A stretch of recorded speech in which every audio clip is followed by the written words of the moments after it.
Cette fois-ci, c'est en allant rejoindre les canaux qui nous emmèneront directement en Méditerranée que nous avons fait un stop à Bordeaux et pris nos petits vélos pour aller en Dordogne voir une maison pas comme les autres. C'est l'histoire d'une rencontre avec une maison, d'un coup de foudre qui n'est jamais sorti de nos têtes et qu'on a réussi à concrétiser assez rapidement. Voilà. Nous, c'est Hubert et Léa. Cette année, on a choisi de partir faire un tour un peu spécial avec nos vélos et notre bateau. Notre objectif, c'est de partir à la rencontre d'agriculteurs en quête d'autonomie. Notre projet Agri-Innovant a pour objectif de mettre en avant le savoir-faire paysan.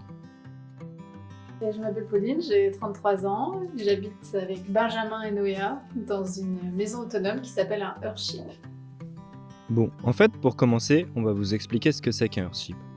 C'est une maison intelligente, construite en partie avec des matériaux recyclés et basée sur un fonctionnement low-tech. Elle est conçue pour ne pas utiliser d'énergie fossile, être autosuffisante en eau, en électricité, pour sa régulation thermique et, si possible, pour sa production de nourriture.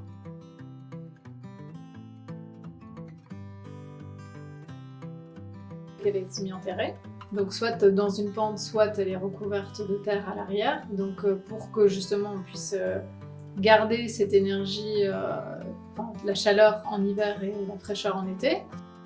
Il y a aussi le principe d'inclinaison des vitres de la serre qui sont en fonction de la latitude pour qu'il y ait un minimum de lumière qui rentre en été et un maximum en hiver. Donc en été, là, ça ne va pas dépasser les cailloux, là. Donc ça ne va pas rentrer plus que là, et en hiver, ça va toucher le mur du fond. Donc ça va nous éclairer beaucoup plus en hiver qu'en été, et nous chauffer. On produit sa propre masse thermique, donc il n'y a pas de chauffage externe. Donc c'est grâce à la serre et à la masse thermique des murs qu'il y a une température et une ventilation naturelle qui permet une température plus ou moins constante toute l'année. En ce qui concerne la ventilation, les aérations de la serre servent à faire un appel d'air. L'air chaud de la serre monte et attire l'air extérieur par les puits canadiens. En passant par le mur enterré, il est refroidi. Cela va créer une ventilation naturelle.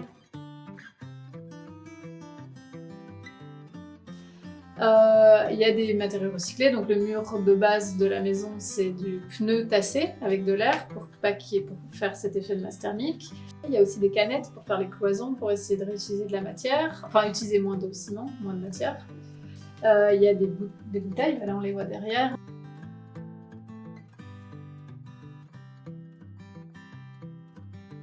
Le système d'eau il est hyper vertueux. Il n'y a vraiment pas une goutte d'eau qui est gâchée. Donc on récupère les eaux de pluie qui sont filtrées, et après par exemple dans les douches, machines à laver, lave-vaisselle, à chaque fois qu'on utilise de l'eau, ça va arriver dans des bacs qui sont là sous les plantes, et donc les plantes vont traiter, donc filtrer ces eaux grises, et en même temps elles vont se nourrir de ces eaux grises, et derrière ça va être récupéré dans les toilettes. Donc quand on va tirer la chasse, c'est de l'eau qui aurait déjà été utilisée 2 fois.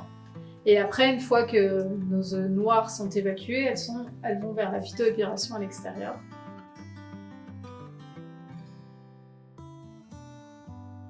Au niveau de la plomberie, tout est construit pour que ça puisse couler, même s'il n'y a pas de pompe et tout ça. Donc il y aura toujours de l'eau, même si on n'a pas d'électricité par exemple.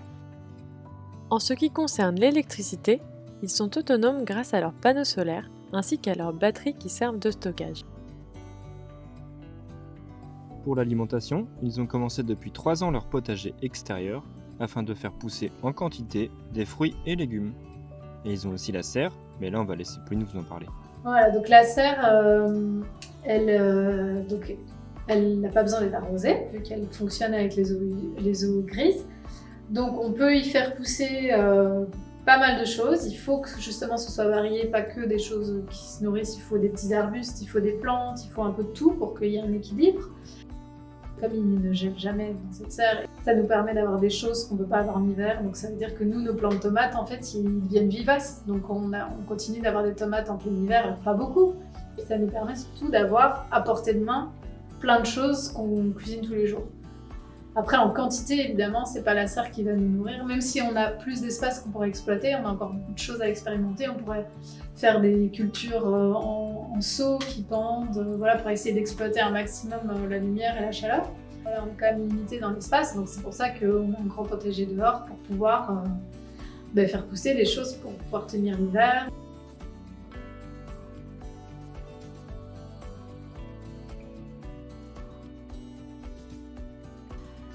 Il y a beaucoup de choses qui sont basées quand même sur le low-tech pour essayer d'être un minimum dépendant justement des énergies extérieures. Donc c'est assez basique en fait comme principe de plomberie, même au niveau ventilation, tout est manuel. Mais attends, comment est-ce qu'ils ont découvert les Earthships ? En fait, ils les ont découverts lorsqu'ils étaient installés à Los Angeles grâce à Benjamin qui, en tant que journaliste, a eu l'opportunité de faire un article sur les Earthships. Et on est tombé sous le charme complet de cette habitation, à la fois son esthétique, surtout les serres. Le fait d'avoir une serre à l'intérieur de la maison, il faisait moins 14, enfin au moins moins 8 ou moins 9 dehors et on a Il neigeait, voilà, et on était en t-shirt à la maison. Au bout de 10 minutes on était en t-shirt tellement il faisait chaud et il n'y avait pas de chauffage. Après cette belle découverte, ils reviennent en France et découvrent un projet de Earthship en Dordogne. C'est alors qu'ils s'intéressent à la région, en sachant qu'ils auront sûrement moins de mal à obtenir un permis de construire pour une maison aussi originale. Ils y cherchent un terrain et en trouvent un répondant à tous leurs critères. Le chantier peut donc commencer. Ce chantier était tout aussi original que la maison, car les Earthships officiels sont construits par Earthship Biotecture. Cette entreprise basée aux États-Unis a deux facettes. La première consiste à construire des Earthships dans des pays pauvres pour assurer les besoins primaires des habitants en cas de catastrophe naturelle par exemple. La seconde, c'est les chantiers de construction d'Earthships pour les particuliers, où ils envoient systématiquement leurs employés à travers le monde. Niveau impact carbone, ce n'est pas le plus écologique. Benjamin et Pauline ont donc décidé de faire de ce chantier un chantier école afin de permettre à toute personne intéressée de se former et ainsi de diffuser les compétences de fabrication d'un Earthship. Cette maison, elle t'offre une liberté et une indépendance puisqu'elle te permet d'être en dehors du système classique des réseaux, si tu en as envie. Parce que du coup, en ayant cette maison-là, on apprend aussi à faire pousser ses légumes, on apprend à vivre avec la nature, donc on apprend à avoir un autre rapport avec ce qu'on ne contrôle pas. Et à la fois, donc du coup, à accepter l'impermanence météorologique et en tirer le meilleur. Quand il pleut, c'est une bonne nouvelle pour les citernes, quand il y a du soleil, c'est une bonne nouvelle pour les panneaux. Au début, il faut faire des choix, il faut renoncer à certaines choses, mais en fait, au final, c'est une sorte de liberté. Et par exemple, je donne souvent l'exemple du fer à repasser. Voilà, donc évidemment, on n'a pas de fer à repasser.